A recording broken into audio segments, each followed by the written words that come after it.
What's the most enraging thing a computer illiterate person has said to you when you were just trying to help? Story 1. Reaching over my shoulder and pressing the power button while I was midway through a registry edit and saying, "Do you think rebooting it will help?" How does one react to that without violence? Story 2. End user. I had a Word document on my C drive that I've been working on for the past week. I accidentally deleted it and emptied the recycle bin. I need the file for a meeting I have in 20 minutes. Get it back. Me. I'm sorry, but there's really no way for us to recover that file. End user. But I thought you said the servers were backed up nightly. Go to one of the backups and get it back. Me. That's true, but you didn't save it to the server. You saved it locally. End user. Well, yeah, I needed it on the C drive in case I needed to work on it from home. Me. But you have a desktop PC, not a laptop. How do you work on it from home? End user, getting very antagonistic. What do you mean, how? I email it to myself, work on it on my home computer, and then email it back. Me, still keeping calm and professional. And you did this last night? End user, makes exasperated noise, yes. Me, very happy because I realize that I can help the person after all. Great, then there should be a copy of the file in your inbox. You can just re-download the attachment you sent yourself last night. End user. You mean I have to do it myself? Fine. God forbid you IT guys actually do anything useful. I don't know why we even pay you. Slams the phone down to hang up. Story 3. I helped an old man working on a laptop over the phone. He was working on an oil pipeline near Dead Horse, Alaska. He didn't know where the start menu was, and I asked him to go to the bottom left on his desktop, to which he responded, "I told you I have a goddamn laptop." Story 4. My aunt. I moved away a year ago to go work for a big IT company. She wants to keep me updated on local news from back home. Her process for giving me news articles from our local news website is mind-boggling. She first prints up a news article from a website on her office copier. She then takes the printout, puts it back on the office copier, scans it to PDF, then emails the PDF to herself, then forwards me the PDF. I tried to explain to her 3 or 4 times how to copy a URL from her web browser, paste it into her email, and send that to me. But she insists that it's too complex and she'll never be able to figure it out or remember it. Story 5.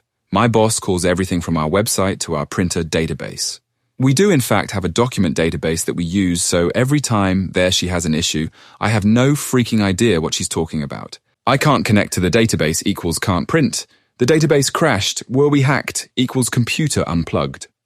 Story 6. My mum shouted at me the other day because her camera wasn't connecting to the computer. I spent some time trying to help, at which point it became all my fault, but couldn't find out why it wasn't recognizing it. I then decided to check the cable. Apparently, USB cables can fit into the top part of Ethernet ports. Who knew? Story 7. Blaming an error on you when it happens months later and is completely unrelated to any work you did, especially if it's a hardware failure when you fix software problems. Just imagine that with any other technology industry. Have a friend who is an electrician come to your house for free, install an outlet for free, and next year a light bulb on the other side of your house burns out, so you call him up and say it is probably his fault and guilt him into replacing it. That crap doesn't happen. Story 8. Back in the day, there were monitors that you could switch from color to green only, so you could use them as a text-only terminal or as a regular monitor. A fairly common complaint was, "My monitor is all green." And it was just a button you press on the side of the monitor to toggle it back. I get a request to fix this one day. I cruise over and press the offending button, and the monitor switches back to color. How did you do that? I proudly show her the secret button, placed conveniently near the power switch on the side of the machine. In every other instance of this problem, at this point the user would say, "Oh, thanks," and I would walk away satisfied with another successful ticket closure. Not this time. Why is that there? I explain it's in case the monitor is used on a text-only terminal. Plain green letters are easier to read. I don't understand, I just want to know why it happened. I point out that the button is right near the power button, and she probably pressed it accidentally when she turned the monitor on or off. I didn't press any button. You need to fix it. Okay, I really don't care. Your monitor is color again, and I just want to get out of here now. I start edging away. I want to understand what happened so it'll never happen again. Don't press that button again. She didn't like that. I got the death glare all the way down the hall and a complaint from her to my manager. We both made fun of her behind her back for a long time after that. Pro tip, it's okay if you do something that makes the computer act funny and has to ask for help to fix it. You don't need to find a way to blame it on something else, and we're not going to judge you for it unless you act like an about it. Believe me, whatever stupid thing you've done, we've seen stupider. Story 9. My parents are bad in their own respective ways. Not sure which I prefer helping. Mum knows very little, but will actually do exactly what I tell her to do, which is good, but can take a while. Dad knows a little bit more, and as such thinks he knows way more than he really does. This leads to him not listening sometimes. Dad, I need to put some files on my thumb drive. Me. Okay, remember how we did that last time? Dad. No. Me. Okay, what files? Dad. Pictures. Me. Okay, open your pictures folder, highlight the ones you want, and press Ctrl+C. Me. Are you doing that? Dad. No, I'm in the control panel. Me. Who the hell told you to go to the control panel? Dad. I thought it might help. Story 10. About 10 years ago, I briefly worked at a non-profit that used Dreamweaver for its massive website. I was hired to help clean up and reorganize the site, which was slow and not well organized. Since the rank and file had been using the WYSIWYG interface for years, the content was filled with all sorts of deprecated and/or incomplete and inappropriate elements, like blink. So I would bring individual documents into my favorite text editor, use regular expressions to strip out all the HTML, and then reformat the content with well-validated HTML that could easily be dropped back into the templates and work with the new CSS. Not parsing, guys, merely removing. Code there wasn't worth parsing. My boss was a VP who laterally moved from a non-technical department to oversee the web development team. She could barely use her computer to surf the web, let alone code anything. She just knew Dreamweaver was our development tool and tried to use buzzwords to justify her micromanagement style. Technical people were not fooled. Non-technical people thought she was brilliant and techie. So she came into my office one day and rather obviously worked her way behind my desk to see what I was doing. If we had done the same, we would have seen her IMing her friends all day. I ignored her since it was obvious she was checking up on the new girl. With the piles of content I'd plowed my way through, I had nothing to hide and much to be proud of. However, upon seeing the text editor up with content she recognized, she literally shrieked, "This is gobbledygook. It's not Dreamweaver.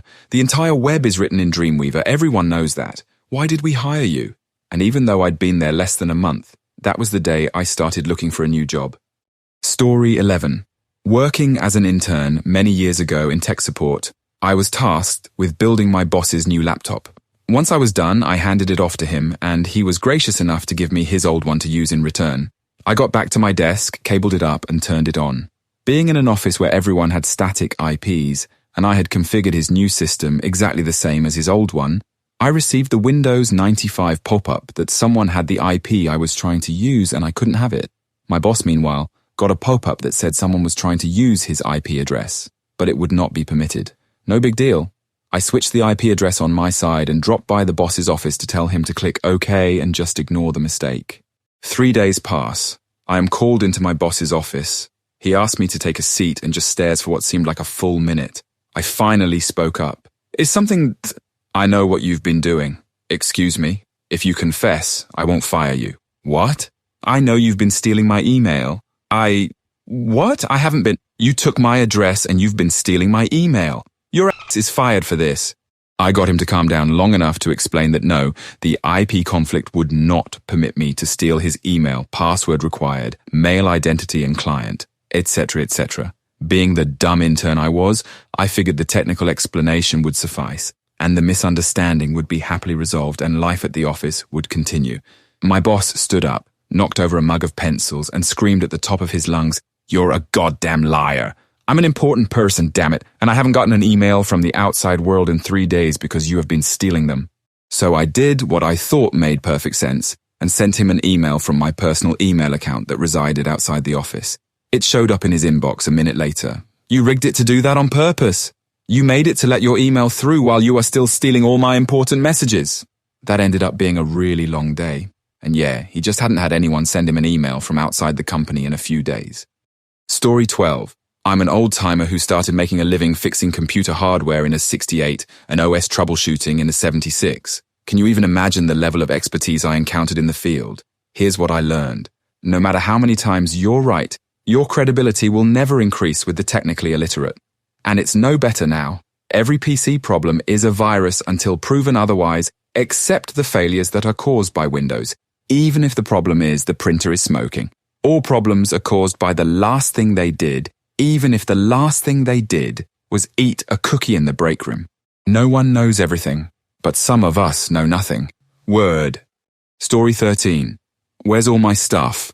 After reloading her OS and having explained at length how everything would be gone, offered her a data transfer, read her the wipe reload paperwork out loud, had her sign the papers that said everything will be gone, told her that her computer would only have the things on it that it had when it was brand new. I didn't think you meant everything would be gone though. Story 14. My mother. Her computer crashed one day, presumably due to all the stress. She completely wiped the hard drive and then decided to buy a new computer because she likes new things. Next day, Mum. I can't find any of my files on my new computer. Me. Well, you didn't do a data transfer. Mum. But I put the old one in the new computer. It's sitting right there on the bottom. At this point, she opens the case and shows me the old drive just chilling on the bottom panel. After I explain how that doesn't do anything, this happens. Mum. Well, I've got some copper wire in the office somewhere. You can attach the new one to the old one. Me. That won't work. Mom. Yes, it will. You're just lazy. Story 15. My mum and sister had managed to make my mum's computer so slow with crap that she went out and bought a new computer. The infuriating thing is that then she went about installing the same crap on the new computer. I could have cried. When that too became slow, my mum finally let me sort it out and she agreed it was better. But I had to change the Firefox icon for an IE icon and name it Internet. I also had to ban her from installing software, which she sort of listened to. So the computer does okay. She recently got an iPad and has filled it with all the crappy apps she can find. There's no helping the woman. Story 16. Had one yesterday. We usually have 2 computers in the business center for guests to use. Well, one is out of commission because it broke. Guests kept it. She came to the desk and said she couldn't get it to work. I frown and say, well, it is just a monitor. There isn't a computer actually attached. But there is a monitor. Yeah, but unless you hook it up to a PC of your own, that monitor is not the PC. I must be the idiot because she started arguing about it from the beginning. Story 17. Not really a computer problem, but just as enraging. I used to do internal systems support for Circuit City. If it plugged in and wasn't merchandise, I fixed it. I got an emergency call one afternoon for a store 200 miles or 3.5 hours away. Their DirecTV display was down, and the district manager was insisting someone come fix it as soon as possible. So I drop what I'm doing and drive my ass 200 miles to the freaking store, only to find that the 2 power strips at the bottom of the display that everything was powered from were plugged into each other instead of an actual working freaking outlet. I was so pissed. Story 18. I used to work in a local computer shop, and I have more stories about computer illiterates than I could ever tell. Even though this post will most certainly get buried in this huge thread, I'll tell 3 stories that randomly came to mind. 1. A person calls in and is really upset about how this freaking Windows you sold me won't install. Conversation follows. Me. What seems to be the problem with the installation? Him. Man, I've been trying all freaking day and it won't install. You probably sold me some fake crap, didn't you? Me. I can assure you we did no such thing. Please explain what you are having an issue with and I will try to help you as best I can. Him. Okay. It tells me to accept some freaking agreement by pressing F8 or some stuff, but nothing happens when I press F8.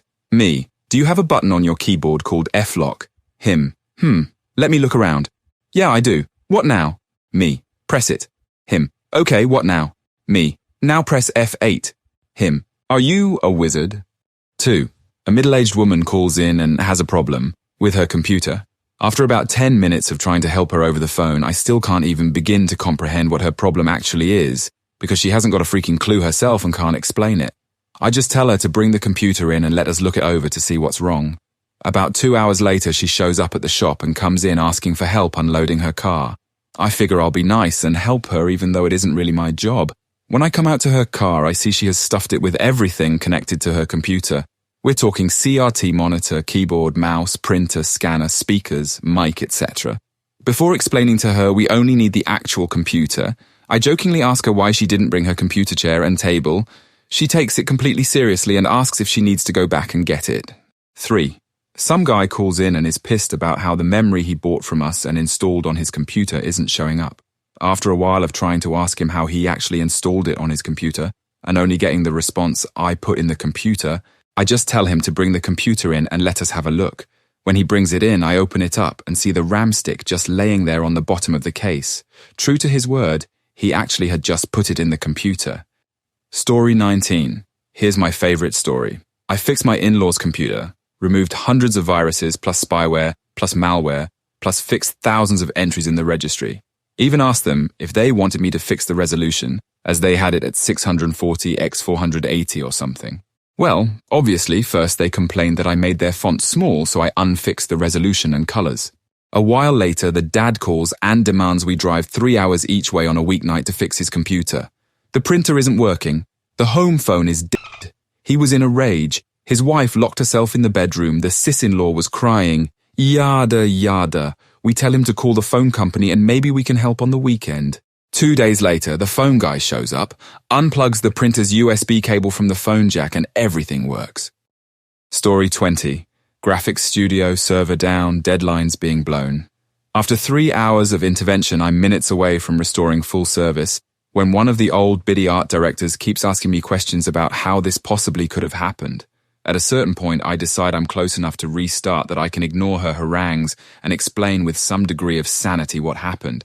For some crazy reason, she grabs the power cord for the server and yanks it out of the UPS as she tells me, "I will not be ignored." I think the look I gave was enough to make her pee in her pants. Was really tempted to walk out and leave them hanging.